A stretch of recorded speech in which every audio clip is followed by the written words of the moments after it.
Case one, जहां पर आपके इलेक्ट्रोड्स जो है वो क्या होंगे, आपके इनर्ट होंगे। ठीक है, अगर इलेक्ट्रोड्स इनर्ट है तो हमें कैसे पता लगेगा कि हमारे जो इलेक्ट्रोड्स है इनर्ट है, हमें कैसे पता लगेगा? तो देखिए, इलेक्ट्रोड जो मेटल का होगा, ठीक है, मेटल इलेक्ट्रोड या हम इलेक्ट्रोलाइट की बात करें, वो दोनों ही डिफरेंट हो गए। ओके, अगर आपका इलेक्ट्रोड एंड इलेक्ट्रोलाइट डिफरेंट है, अगर ऐसी कंडीशन है कि आपका इलेक्ट्रोड और इलेक्ट्रोलाइट डिफरेंट है, तो आप समझ जाइएगा कि जो भी आपको इलेक्ट्रोड्स गिवन है वो कैसे इलेक्ट्रोड है, इनर्ट इलेक्ट्रोड है। ठीक है, तो ऐसी सिचुएशन में हमें क्या यूज करना पड़ेगा? In such situation we use discharge potential theory. In such situation, in such situation we use, हम क्या यूज कर रहे हैं? डिस्चार्ज पोटेंशियल थ्योरी यूज करेंगे। डिस्चार्ज पोटेंशियल थ्योरी क्यों यूज करेंगे? टू गेट, ताकि हमें एक रेलेवेंट आंसर मिल जाए, है ना। To get relevant answers, to get relevant answers, या हम इसको बोले और प्रोडक्ट्स। ठीक है, प्रोडक्ट्स मुझे ज्यादा बेटर लग रहा है, तो आंसर्स नहीं लिखेंगे, to get relevant products. Okay, तो यहां पर सबसे पहले एक एग्जांपल ले लेते हैं। फर्स्ट हम स्टडी करते हैं electrolysis of concentrated NaCl aq solution at platinum electrode. ठीक है, तो फर्स्ट एग्जांपल पढ़ते हैं, और फर्स्ट एग्जांपल में हमने क्या पढ़ना है? इलेक्ट्रोलिसिस पढ़ेंगे हम। इलेक्ट्रोलिसिस ऑफ किसकी इलेक्ट्रोलिसिस पढ़नी है हमने? कंसंट्रेटेड NaCl एक्वस की। ठीक है, किसकी इलेक्ट्रोलिसिस पढ़नी है? कंसंट्रेटेड NaCl एक्व सॉल्यूशन की। अगर हम इलेक्ट्रोलिसिस पढ़ेंगे तो हमें पता लग जाएगा कि वो जो सॉल्यूशन है आपका कैसा सॉल्यूशन है। ठीक है, और उसके लिए मतलब एक्वस लेंगे, और कहां पर लेंगे हम? एट प्लेटिनम इलेक्ट्रोड्स, जो कि बहुत इंपॉर्टेंट है। कौन से इलेक्ट्रोड्स पे लेना है हमने? ये प्लेटिनम इलेक्ट्रोड्स पे लेना है। ठीक है, तो प्लेटिनम इलेक्ट्रोड्स आपने ले लिए, ये आपके प्लेटिनम इलेक्ट्रोड्स हैं, ये आपका सॉल्यूशन है। ये सॉल्यूशन में क्या प्रेजेंट है? NaCl एक्वस प्रेजेंट है, बिल्कुल एक्वस NaCl है। अब इस NaCl के अंदर, मतलब क्योंकि एक्वस तो आयंस प्रेजेंट होंगे, Na पॉजिटिव Cl नेगेटिव। ठीक है, और एक्वस है मतलब वाटर के अंदर है, तो वाटर के भी आयंस होंगे H positive and OH negative. अब देखिए होगा क्या, कैटायन जो हैं वो इस इलेक्ट्रोड पर मूव करेंगे, इसको वो दे देते हैं कैटायंस, क्योंकि नेगेटिव इलेक्ट्रोड है ये, तो कैटायंस इस पर मूव करेंगे, और एनायंस जो होंगे आपके वो इस पर मूव करेंगे, है ना। कैटायंस क्या होते हैं? पॉजिटिव चार्ज, तो नेगेटिव की तरफ अट्रैक्ट होंगे, और एनायंस जो है नेगेटिव चार्ज, वो पॉजिटिव इलेक्ट्रोड की तरफ अट्रैक्ट होंगे। ओके, तो वेरी वेरी इंपॉर्टेंट। और यहाँ पर ये भी चीज देखते हैं कि यहाँ पे जो ये प्लेटिनम इलेक्ट्रोड है ये इनर्ट है। कैसा इलेक्ट्रोड है? इनर्ट है। ये सिर्फ अपनी सरफेस प्रोवाइड करेगा रिएक्शन के लिए, ये रिएक्शन में पार्टिसिपेट नहीं करता, जो कि बहुत इंपॉर्टेंट बात है। ठीक है, ये रिएक्शन में कभी भी पार्टिसिपेट नहीं करेगा। तो अगर हम बात करें reaction at cathode, reaction at cathode, cathode पे क्या होता है? सिंपली हम सबको पता है कैथोड पे क्या होती है, सिंपल रिडक्शन होती है। रिडक्शन मतलब गेन ऑफ इलेक्ट्रॉन। तो इलेक्ट्रॉन कौन गेन करेगा? जिसके पास इलेक्ट्रॉन्स की वैकेंसी, मतलब कैटायंस। तो यहाँ पे दो कैटायंस हैं, एक है Na positive, second one is H positive. ठीक है, तो फर्स्ट रिएक्शन अगर हम लिखें तो H पॉजिटिव की रिएक्शन लिखे, plus electrons gives you half H2। ठीक है, और इसका जो इलेक्ट्रोड SRP वैल्यू है, मतलब स्टैंडर्ड रिडक्शन पोटेंशियल की वैल्यूज कितनी है? 0.00 वोल्ट, यही इसकी वैल्यू है। वहीं पे हमारे पास जो सेकंड कैटायन है दैट इज Na पॉजिटिव, और Na पॉजिटिव में जब आप एक इलेक्ट्रॉन ऐड करते हो तो प्रोडक्ट क्या बनेगा आपके पास? सोडियम। किस फॉर्म में? सॉलिड फॉर्म में सोडियम बनेगा। और सोडियम का जो इलेक्ट्रोड पोटेंशियल है उसकी वैल्यू हमेशा नेगेटिव में रहती है। जब हमने इलेक्ट्रोड पोटेंशियल इलेक्ट्रोकेमिकल सीरीज करी थी, हमने इलेक्ट्रोकेमिकल सीरीज करी थी, तो इस सीरीज के अंदर जो सोडियम हमने लिया था, देखिए ये रहा सोडियम आपका -2.73 वोल्ट, और हाइड्रोजन 0.0 वोल्ट, है ना। तो जितने भी मेटल्स थे वो सभी ऑक्सीडेशन कर रहे थे, और नॉन मेटल्स क्या कर रहे थे? रिडक्शन कर रहे थे। तो हमें ये बात तो पता ही है कि कैथोड के ऊपर क्या होगी? रिडक्शन होगी। तो अब देखो यहाँ पर जो हमारे पास SRP वैल्यू है, ठीक है, इलेक्ट्रोड्स की जो एसआरपी वैल्यू है वो क्या होगी आपकी, स्मॉलर देन जीरो। वो वैल्यू हमेशा स्मॉलर देन जीरो होगी क्योंकि वो नेगेटिव वैल्यू होगी। तो अब इसका मतलब अगर ये स्मॉलर देन जीरो है, इट मींस कि जो सोडियम है ये रिड्यूस नहीं करेगा, मतलब ये रिडक्शन शो नहीं करेगा। समझ में आई बात? ये रिडक्शन शो क्यों नहीं कर पा रहा है? क्योंकि इसकी ई नॉट की वैल्यू कम है, इसके पास टेंडेंसी है ऑक्सीडेशन करने की, रिडक्शन की टेंडेंसी नहीं है। तो अगर हम इन दोनों को कंपेयर करें तो इन दोनों में से कौन है फेवरेबल फॉर रिडक्शन? हाइड्रोजन। कौन है favourable for reduction? Hydrogen. Very important. ठीक है, तो यहां से डिस्चार्ज पोटेंशियल थ्योरी के अकॉर्डिंग हमें, अगर हमारे पास नंबर ऑफ कैटायंस होते हैं सॉल्यूशन के अंदर, तो हमें वही कैटायन चूज करना होता है सॉल्यूशन में से जो बहुत ही ज्यादा इफेक्टिव होता है, या फिर जो जिसका जो है एसआरपी ज्यादा होता है ना। तो हाइड्रोजन का एसआरपी जो है सोडियम से वैसे भी ज्यादा है, तो इसलिए हाइड्रोजन यहाँ पे डिस्चार्ज के लिए मूव करेगा, मतलब हाइड्रोजन जो है वो पार्टिसिपेट करेगा रिएक्शन के अंदर।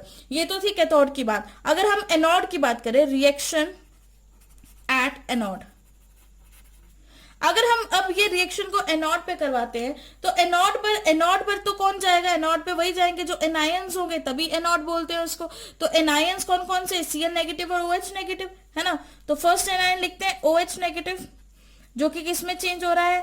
Half O2 plus 2 electrons plus H positive, यही बना रहा है। ठीक है, ये बना रहा है आपका सेकेंड जो आपके पास एनायन है, वो एनायन क्या है? Cl नेगेटिव है।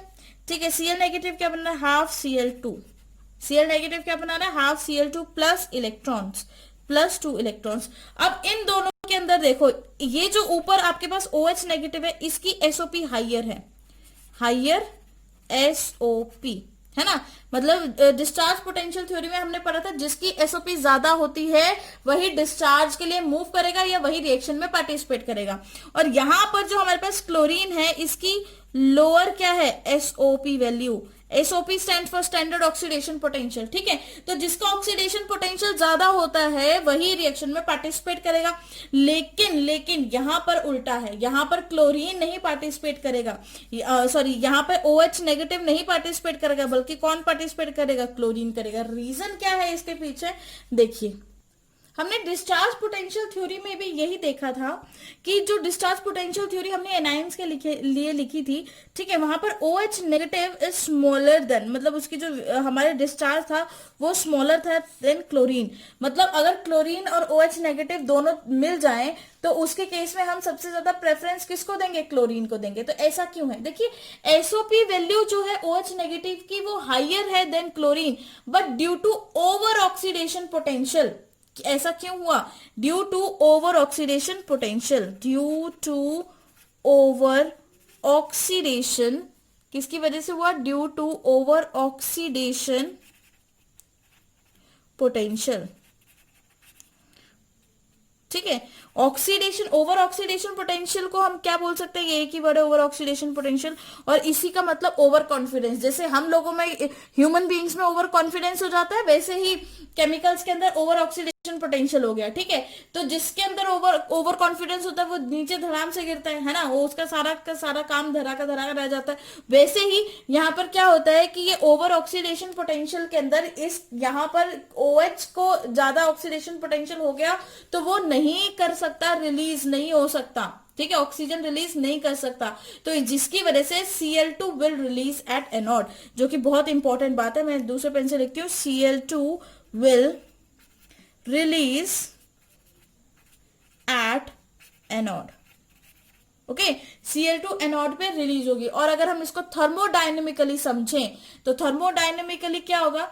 जब हम थर्मोडायनेमिकली बात करते हैं किसी भी रिएक्शन की, जब simultaneously more than one reaction हो, है ना, साइमल्टेनियसली, इफ नहीं, व्हेन लिखते हैं, व्हेन साइमल्टेनियसली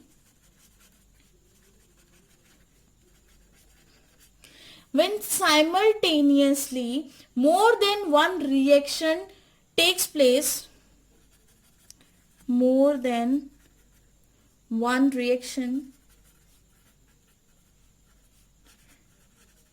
take place, जब एक साथ बहुत सारी रिएक्शन हो रही होती है तो हमें एक को सिलेक्ट करना होता है जिसके लिए रिक्वायर्ड एनर्जी है वो लेस हो, है ना। हमें क्या करना पड़ेगा, हमें सिलेक्ट करना पड़ेगा ऐसी रिएक्शन को, मतलब सिलेक्ट सच रिएक्शन, ऐसी रिएक्शन को सिलेक्ट करना पड़ेगा जिसकी रिक्वायर्ड एनर्जी आपकी क्या होनी चाहिए, लो होनी चाहिए। क्योंकि अगर लो एनर्जी लेगा तो ये हमारे सिस्टम के लिए क्या होगी, एक प्रॉफिट की बात हो गई, है ना। Because lesser the energy higher the stability. तो यहां पर OH नेगेटिव के केस में, है ना, in case of OH negative OH negative के केस की बात करें तो ये क्या करता है, इट कंज्यूम्स, ये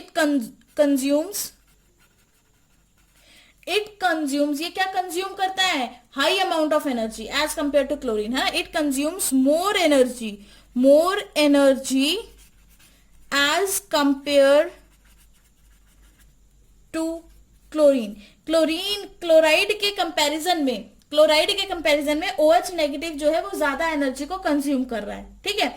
तो क्लोराइड का ऑक्सीडेशन यहां पर, तो अगर ये इसमें ज्यादा एनर्जी लग रही है, इसमें कम एनर्जी लग रही है, तो कम एनर्जी में जो काम हो रहा है वो पहले होगा, है ना। हेंस हम यहां पे लिख सकते हैं, hence Cl negative undergo oxidation. तो Cl नेगेटिव की क्या हो जाती है, ऑक्सीडेशन हो जाती है। और अगर Cl नेगेटिव की ऑक्सीडेशन हो जाएगी तो यहां पर जो हमारी ओवरऑल रिएक्शन बन के आएगी, तो जो ओवरऑल रिएक्शन बनेगी वो क्या बनेगी, हमने यूज किया था NaCl एक्वस NaCl यूज किया था, और इसकी हमने क्या कर दी थी, इलेक्ट्रोलिसिस कर दी, इलेक्ट्रिसिटी पास करी, है ना। तो जो प्रोडक्ट बना वो क्या बना, Na positive plus OH negative, ठीक है, plus H2 plus Cl2। Okay, तो ये दोनों तो गैसियस फॉर्म में रिलीज होंगे, रिलीजेस इन गैसियस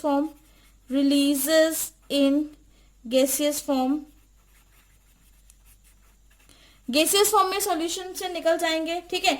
लेकिन जो NaOH है ये दोनों कंबाइन करके, Na पॉजिटिव OH नेगेटिव है, ये दोनों कंबाइन करके क्या बनाएंगे, NaOH, ठीक है। जो कि कैसा नेचर होगा इसका, बेसिक नेचर होगा या अल्कलाइन नेचर होगा, बेसिक नेचर या हम बोले तो अल्कलाइन नेचर है ना। और NaOH कहाँ रह जाता है, बेसिक नेचर होता है इसका, लेकिन NaOH कहाँ है आपका सॉल्यूशन में, ये एक्चुअल में है क्या, रिमेनिंग सॉल्यूशन है क्या, ये आपका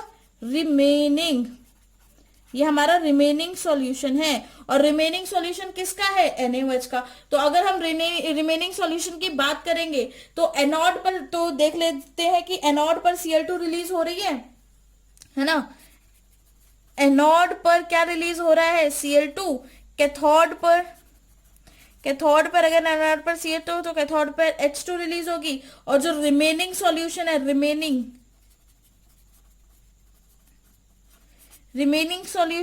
रिमेनिंग सॉल्यूशन आपका NaOH है। तो अगर आपका NaOH इज रिमेनिंग सॉल्यूशन, तो वेरी वेरी इंपॉर्टेंट कि pH of the solution will increase. तो जो pH है आपके सॉल्यूशन का,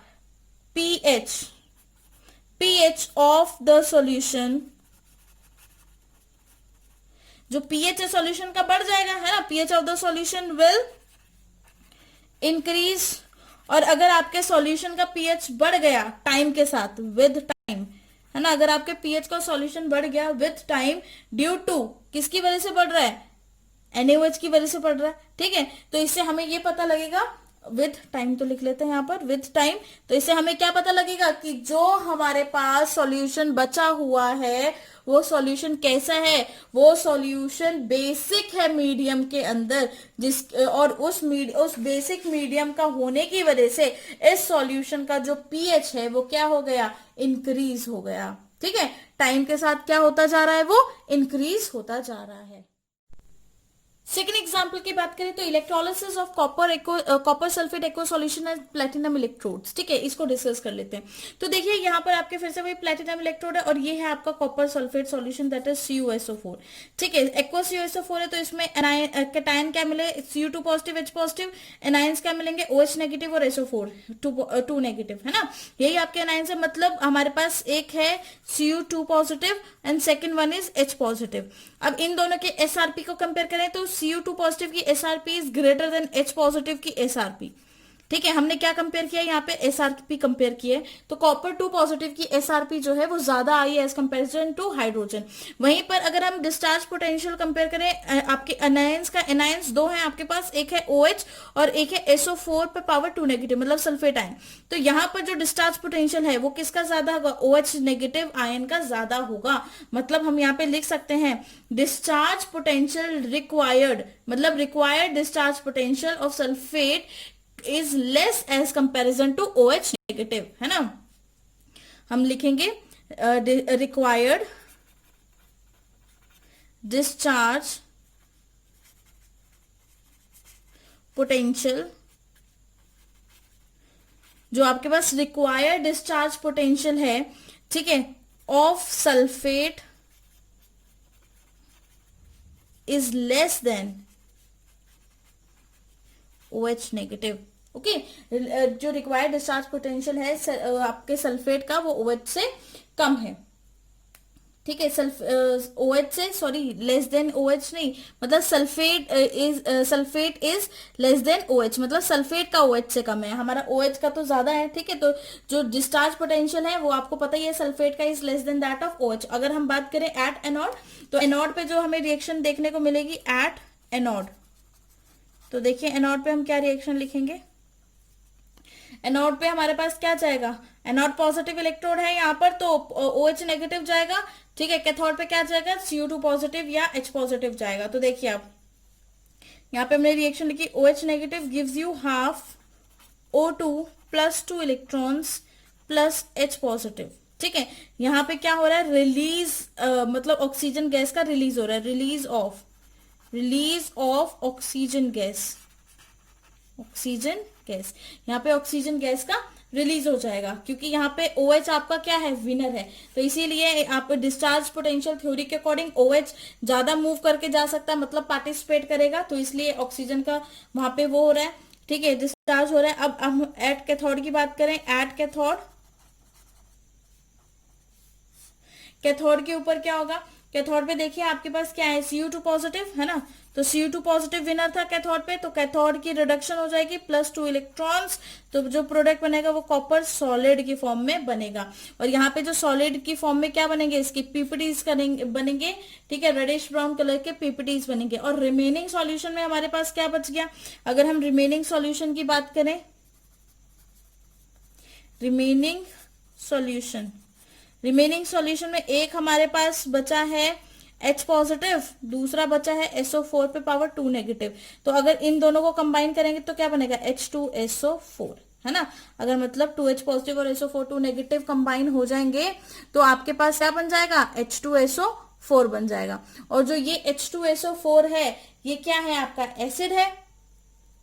अगर सॉल्यूशन में एसिड प्रेजेंट है, ये एसिड है, ठीक है, हम लिखो यहाँ पर एसिड। तो अगर ये एसिड प्रेजेंट है सॉल्यूशन में, तो पीएच जो है सॉल्यूशन का वो बढ़ेगा या डिक्रीज होगा, ऑब्वियस सी बात है, एसिड तो वही होता है जिसका पीएच 7 से कम होता है ना। तो हम इस चीज को क्या लिखेंगे, pH of the solution decreases with time. जो आपका पीएच है, pH of the solution decreases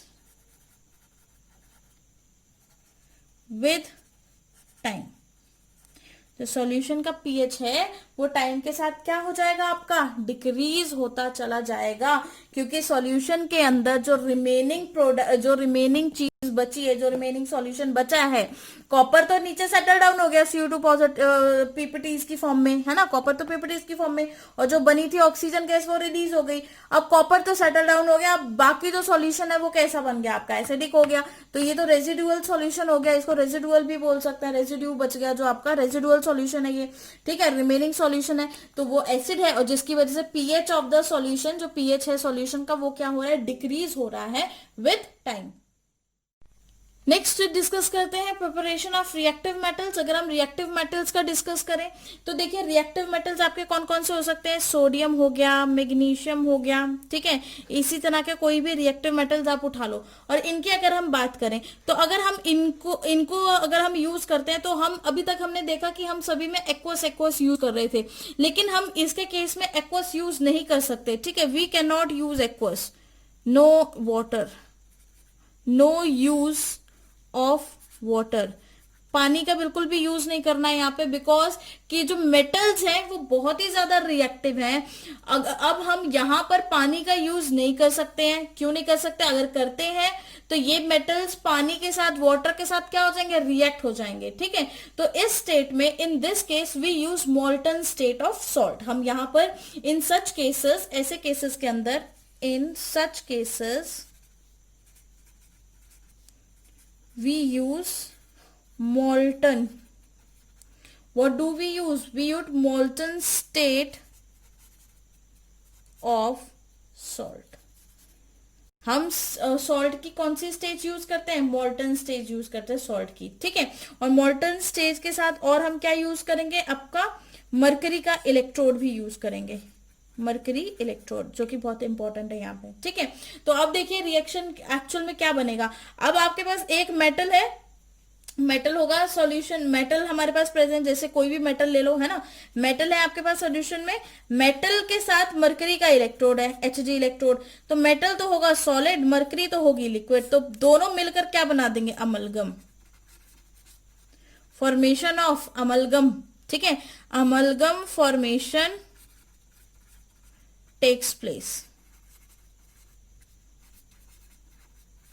amalgam formation takes place. और जब इस चीज की फॉर्मेशन होगी तो large amount of energy will release. क्या होगा यहाँ पे? Large amount of energy will release. बहुत ज्यादा अमाउंट की एनर्जी क्या हो गई? वहां से रिलीज होगी। ठीक है, बहुत ज्यादा अमाउंट की एनर्जी रिलीज होगी। जैसे कि एक एग्जांपल लेके समझ लेते हैं। फॉर एग्जांपल हम स्टडी करते हैं, यहाँ पे एग्जांपल ले लेते हैं, इलेक्ट्रोलिसिस ऑफ मोल्टन NaCl, है ना। हम इलेक्ट्रोलिसिस करते हैं मोल्टन NaCl की। मोल्टन NaCl है और हमने क्या यूज करना है? Using Hg electrodes. ठीक है, इसका एग्जांपल लेते हैं। तो अगर ये रिएक्शन है तो देखिए हमारे पास क्या क्या रिएक्शंस बनेगी। एक तो होगा Na पॉजिटिव, ठीक है, प्लस इलेक्ट्रॉन्स, कौन सा इलेक्ट्रोड है? Hg इलेक्ट्रोड है, तो प्रोडक्ट क्या बनेगा? NaHg, मतलब अमलगम बन गया यहाँ पे।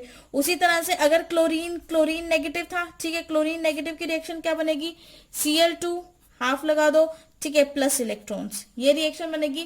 तो here eight Hg electrode required potential for sodium is lower than that of H positive. यहाँ पे सोडियम क्यों आया? क्योंकि जो रिक्वायर्ड पोटेंशियल है for sodium is lower than that of H positive. इसको यहाँ ब्रैकेट में लिखते हैं, required potential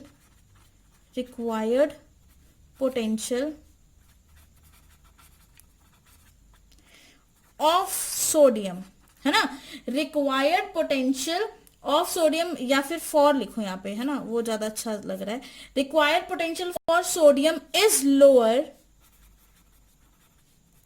then H positive ion. जो रिक्वायर्ड पोटेंशियल है सोडियम के लिए वो क्या होगा? आपका कम होगा H पॉजिटिव आयन से। ठीक है, अगर H positive and Na positive ions present है सॉल्यूशन में, तो और इलेक्ट्रोड और हमारे पास मरकरी एक इलेक्ट्रोड है, ठीक है, तो हम हाइड्रोजन को रिड्यूस नहीं करवाएंगे। बहुत इंपॉर्टेंट चीज, हम यहाँ पर हाइड्रोजन को रिड्यूस नहीं करवाएंगे। क्यों नहीं करवाएंगे? क्योंकि हाइड्रोजन अगर रिड्यूस होगा तो वो क्या प्रोड्यूस करेगा? हाइड्रोजन रिड्यूस होके प्रोड्यूस करेगा हाइड्रोजन गैस, H पॉजिटिव, ठीक है, रिड्यूस अगर हुआ क्या प्रोड्यूस करेगा? H2 गैस प्रोड्यूस होगा। ठीक है, और अगर ये H2 गैस जो है Hg के साथ जाएगी, Hg के साथ जाएगी अगर ये H2 गैस, तो इट डिसॉल्व नहीं होगी, इट विल नॉट डिसॉल्व। ठीक है, H2 will not dissolve in Hg, mercury के अंदर ये डिसॉल्व नहीं होगी, जिसकी वजह से हम इसको फेवर करते ही नहीं है। हम इसको फेवर ही नहीं करेंगे क्योंकि ये डिसॉल्व ही नहीं हो रही है। ठीक है, लेकिन अगर हम सोडियम डिसॉल्व करते हैं, but if we dissolve sodium, ठीक है, अगर हम सोडियम को रिड्यूस करवा रहे हैं, सोडियम को रिड्यूस करवाएंगे तो क्या बनेगा? Na सॉलिड फॉर्म में, और ये Na Hg के साथ मिलके क्या बना देगा? अमलगम। तो ये तो हमारे लिए फेवरेबल कंडीशन हो गई ना अमलगम का बनना, है ना। ये कैसा हो गया? ये फेवरेबल क्यों है? क्योंकि इस अमलगम के बनने में release of energy takes place, है ना। एनर्जी का क्या होगा? रिलीज होगा, एनर्जी रिलीजेस। तो एनर्जी अगर रिलीज होगी तो ये क्या होगा, फेवरेबल। और अगर ये फेवरेबल है तो हमें तो वही प्रोसेस चूज करना है जो प्रोसेस हमारे लिए क्या होगा, favourable. Hence we choose Na positive, जिसकी वजह से एमलगम की फॉर्मेशन हो जाती है। अगर हम बात करें electrolysis of very dilute solution, कोई भी सॉल्यूशन हो सकता है, जरूरी नहीं है कि वो NaCl हो, NaCl का ही हो, ठीक है। सपोज डाइल्यूट सॉल्यूशन HCl का है या H2SO4 का है या कॉपर सल्फेट का है, किसी का भी, अगर हम किसी भी डाइल्यूट सॉल्यूशन की इलेक्ट्रोलिसिस करते हैं तो इन सभी केसेस में इलेक्ट्रोलिसिस किसकी होगी, वाटर की इलेक्ट्रोलिसिस होगी, ठीक है। क्यों होगी वाटर की इलेक्ट्रोलिसिस, जो अमाउंट ऑफ इलेक्ट्रोलाइट जो है हमारे पास, ठीक है, इन डाइल्यूट सॉल्यूशन लिखते हैं उसको, इन डाइल्यूट सॉल्यूशन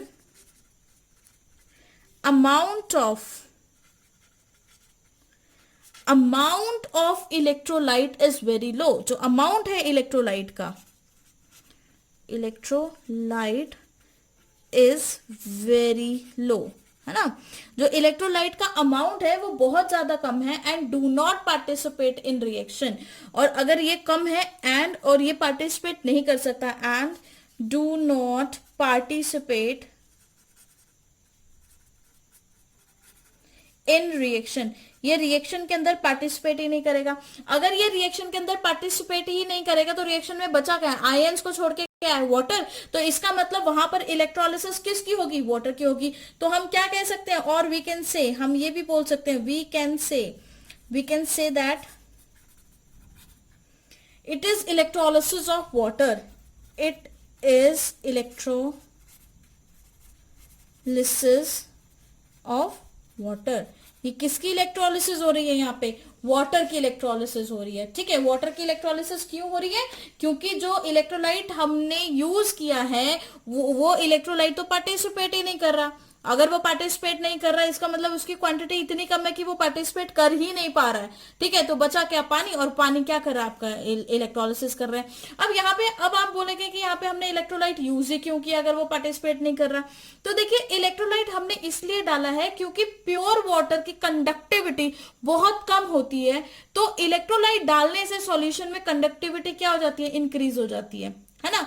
तो अब जैसे कि अब हम इलेक्ट्रोलिसिस करेंगे वेरी डाइल्यूट सॉल्यूशन NaCl या किसी भी सॉल्यूशन की, अगर हम इलेक्ट्रोलिसिस करेंगे या कॉपर सल्फेट सॉल्यूशन की इलेक्ट्रोलिसिस करेंगे तो उसकी रिएक्शन क्या बनेगी, वहां पर जो रिएक्शन होगी वो रिएक्शन आपकी सेम ही होगी सबके अंदर, चाहे कोई भी केमिकल आ जाए, कोई भी कंपाउंड आ जाए, बस उसके आगे वेरी डाइल्यूट लिखा होना चाहिए, उन सबकी रिएक्शन बस यही होगी, वाटर की इलेक्ट्रोलिसिस। वाटर की इलेक्ट्रोलिसिस प्रोडक्ट क्या बनेगा, H2+O2, ठीक है। एनोड पर आपका O2 बनेगा, ठीक है, क्योंकि वहां पे एनायन मूव कर रहा है, तो यहाँ पे H2O2 में ऑक्सीजन एक एनायन होगा, है ना। उसी तरह कैथोड पर आपका क्या मूव करेगा, कैटायन मूव करेगा, तो H2O में कैटायन क्या होगा, हाइड्रोजन, तो H2O वहां पे रिलीज होगा, ठीक है। तो इन दोनों सॉल्यूशन का जो pH है, क्योंकि यहाँ पे H2O2 बन रहा है और वाटर की इलेक्ट्रोलिसिस हो रही है, तो pH पे कोई फर्क नहीं पड़ने वाला। pH of solution remain same,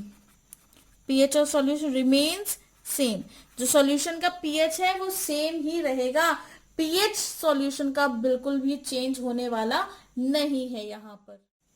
अब केस 2 की बात करते हैं। केस 1 में हमने क्या लिया था कि हमारे इलेक्ट्रोड्स क्या है, इनर्ट है, लेकिन अब यहाँ पर जो इलेक्ट्रोड्स लिए हैं वो हमने रिएक्टिव लिए हैं। पहले वाले केस इनर्ट के लिए पढ़ा था, अब ये वाले केस में हम स्टडी करेंगे हमारे जो इलेक्ट्रोड्स हैं दैट वो क्या है, दैट आर रिएक्टिव, ठीक है।